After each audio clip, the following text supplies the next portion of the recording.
बिहार की सियासत में तूफान के पहले की खामोशी दिख रही है। और ये जो तूफान है, सत्ता पक्ष और विपक्ष के बीच नहीं है।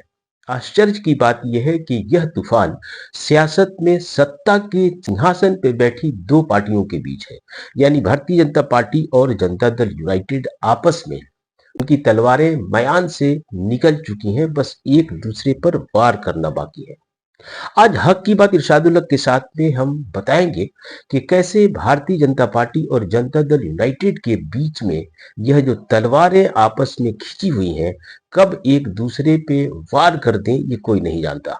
ऐसा नहीं है कि इस तलवारबाजी से एक दूसरी पार्टी को खत्म कर देने का प्लान है, लेकिन इतना जरूर है कि ये तलवारबाजी एक दूसरे से आगे और एक दूसरे से बढ़त बना लेने के लिए चल रही है। दरअसल मामला ये है कि भारतीय जनता पार्टी इस बार के चुनाव में 2020 की तरह नीतीश कुमार की पार्टी से बड़ी पार्टी बनकर के उभरी थी।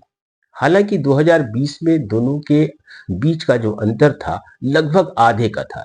नीतीश कुमार की पार्टी महज 43 सीटों पर थी, जबकि भारतीय जनता पार्टी 77 सीटों के आसपास थी।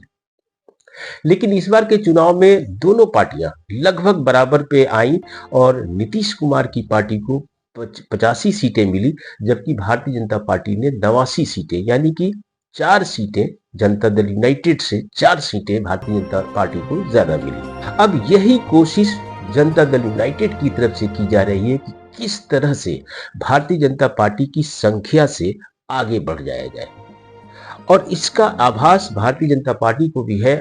लिहाजा भारतीय जनता पार्टी भी कोशिश कर रही है कि वह जनता दल यूनाइटेड से जो बड़े होने का उसको गर्व है, इस गर्व बोध को बचाया जा सके। और यही खेल है जो एक दूसरे के ऊपर तलवारें तानी गई हैं कि हम बड़े तो हम बड़े।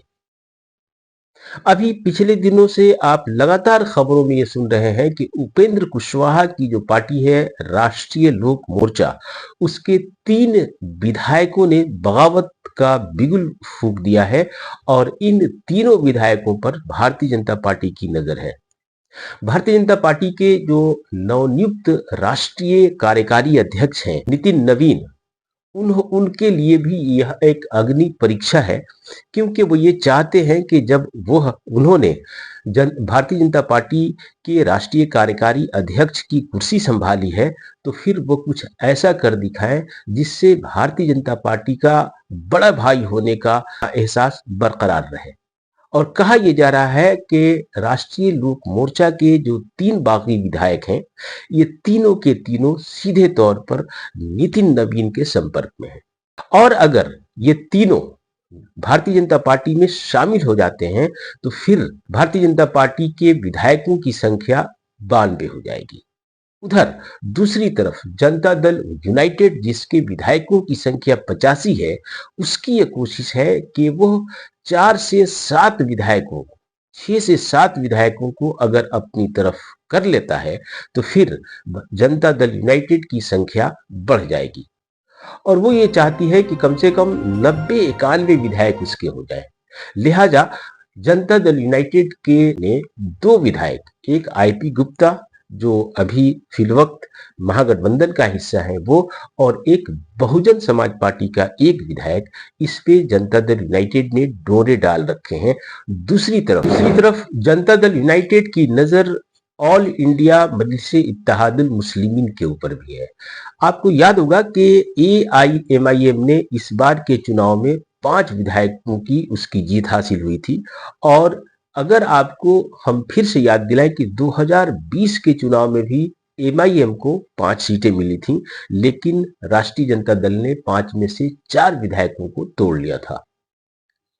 ठीक उसी खेल को जनता दल यूनाइटेड करने की कोशिश कर रहा है, और यह कहा जा रहा है कि जनता दल यूनाइटेड के संपर्क में कम से कम 3 से 4 विधायक MIM के हैं, वो हैं। और सच्चाई यह भी है कि MIM के एक विधायक ने तो यहां तक कह दिया है कि नीतीश कुमार उनके गार्जियन के रूप में हैं और उन्होंने विकास का अच्छा काम किया है। इस तरह से MIM के 4 विधायकों को अगर तोड़ लिया जाता है तो वैसी सूरत में 4 और 2 6, यानी कि जनता दल यूनाइटेड के विधायकों की संख्या 91 हो जाएगी। और ये विधायकों की संख्या बढ़ाने का जो गणित है, जो पूरा खेल है, ये खेल सिर्फ इसलिए चल रहा है कि जनता दल यूनाइटेड और भारतीय जनता पार्टी एक दूसरे के ऊपर फौकियत हासिल करना चाहते हैं।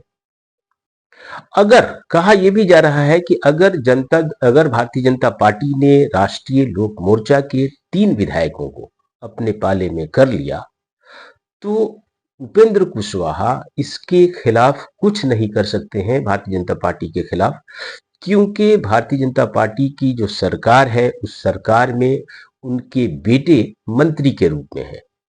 अगर उन्होंने बगावत की तो फिर उनके बेटे की कुर्सी भी जा सकती है और उनकी जो पत्नी है अकेले विधानसभा में बच जाएंगी, क्योंकि उपेंद्र कुशवाहा को अपने बेटे को विधान परिषद में भी भेजना है और यह तभी संभव है जब एनडीए के लोग, एनडीए के विधायक उनको समर्थन दें।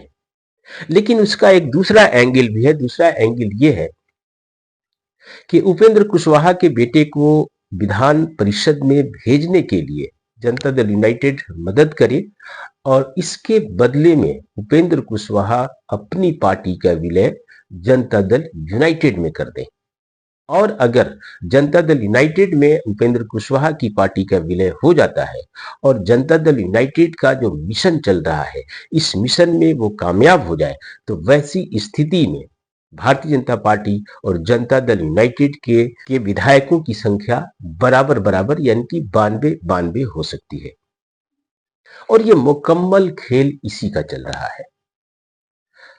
और दरअसल इस खेल के पीछे जो बड़ा खेल है वो ये है कि भारतीय जनता पार्टी कालांतर में, आने वाले दिनों में ये चाहती है कि नीतीश कुमार को इतना बेबस और मजबूर कर दिया जाए कि वो खुद ही मुख्यमंत्री की कुर्सी छोड़ दें। लेकिन अभी बताया जा रहा है कि खरमास है और 14 से 15 जनवरी तक कोई शगुन का काम नहीं हो सकता है, इसलिए इंतजार किया जा रहा है कि 14 या 15 जनवरी के बाद कोई बड़ा खेला हो सकता है। और यही कारण है कि भारतीय जनता पार्टी के नेता और बिहार के मंत्री रामकृपाल यादव ने अपनी विस्तारवादी नीतियों को, अपनी विस्तारवादी एजेंडे को आगे बढ़ाते हुए कल ये दावा कर दिया था कि राष्ट्रीय जनता दल के 25 के 25 विधायक उनके संपर्क में हैं।